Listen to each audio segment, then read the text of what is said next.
I've seen it happen many of different ways and many different times. Oftentimes it's with the HR person not speaking with the business owner who's running around worrying about the different projects and creating revenue.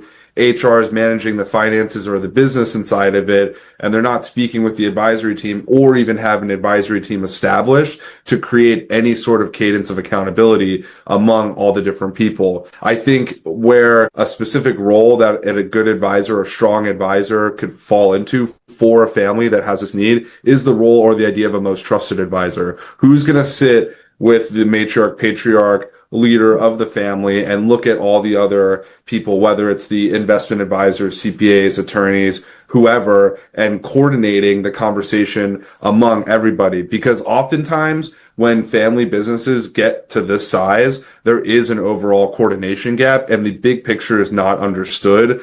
One, maybe even the exiting party has no idea what the big picture is at that point, and they're not even sure how to start the conversation because there's nobody there to push forward on all the various advisors banging on their door trying to get paid as well, right? So, and unfortunately, what nobody's really talking about in that coordination is, we're talking about advisors, business owners, next generation, but there's a fourth or fifth party to that, which is Uncle Sam. And Uncle Sam always needs to have his little taste in all of this conversation. So it's really important that, one, we include him in this conversation. I think it's really important to also touch on one of the most beautiful things about our country is the power of black and white ink on paper. And if you are not reviewing your estate planning documents or the overall business ownership succession documents, you may be leaving dollars on the table, unnecessary costs going out of the family wealth, and or creating a lot of strife for future generations.